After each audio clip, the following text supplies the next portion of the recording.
So way back in the early 90s, or as the kids today call it, the late 1900s, the Walkman was one of the coolest gadgets a kid could get their hands on. And after endlessly begging my parents for one, they finally relented and we made the trip to Best Buy and came home with this. Well, not this exact one. Now, I was absolutely obsessed with my Walkman. I would listen to music to use my Walkman and not the other way around. Because to me, this thing was more than just a listening device. It was an accessory that made you feel kind of special. My Walkman was a cassette player as well as an AM/FM radio with up to 10 presets that you could program to these soft rubber buttons. On the side, you had your volume dial, volume limiter switch, headphone jack, stereo and radio toggles, and this switch for indicating the type of cassette you're using. The other side has a single port for a power adapter. On the back, there's a belt clip and a slot for 2 AA batteries. I still love the all-black design, which I think I can say is somewhat minimalist by 90s standards. Now, this Walkman came over a decade after the original, which was introduced by Sony in 1979. It, of course, would go on to be one of Sony's most iconic brands and one of the most successful pieces of consumer tech ever. Sony would sell 200 million Walkman cassette players and 400 million total Walkmans. For perspective, Apple's iPod sales also total about 400 million.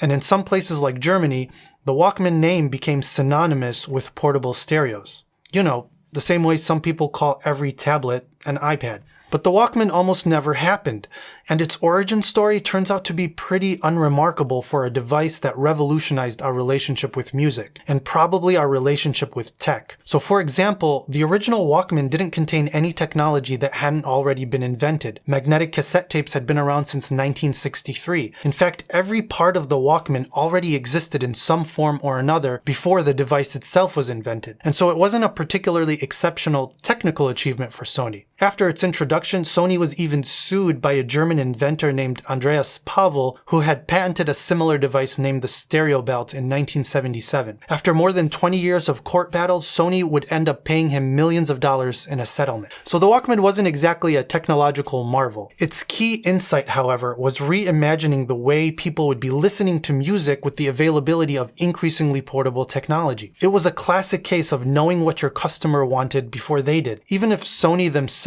seem to have stumbled on that insight. The story goes that Sony's co-founder, the late Masaru Ibuka, whose name I'm no doubt slaughtering, was a music lover and, as you might expect, traveled frequently and lugged around his bulky TC-D5 cassette recorder. He asked his then deputy Norio Oga if he could put together something more suitable for travel. So a device was pieced together for Ibuka, who then took it and pushed to create a marketable version of it. His proposal was actually met with objections, mainly because it was a playback-only device that didn't have a record function. So how did Ibuka respond to those objections? Well, before I tell you, I'm gonna open up the front cover of this Walkman, put in my cassette tape,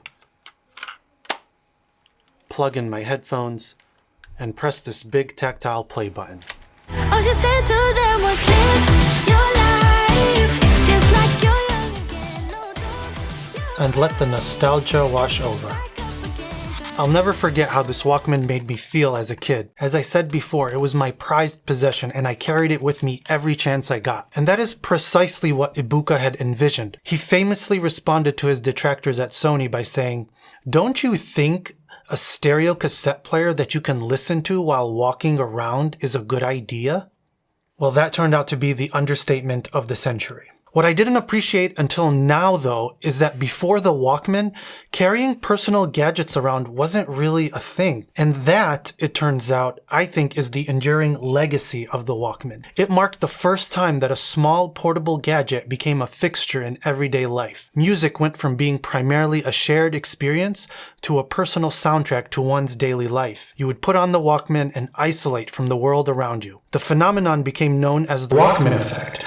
And in the early days of the Walkman, it was actually an unwelcome side effect. Eventually, though, it became the norm, and as a matter of fact, the whole point. Our relationship with tech would never be the same, and today, no one would bat an eye if they saw you walk into a coffee shop, put your tech bag on the table, wear your noise-canceling headphones, open up your laptop to browse your social feeds while taking a selfie with your smartphone. Alright, I'll leave it there. Thanks for watching my video. I hope you enjoyed this one, and I'll see you next time.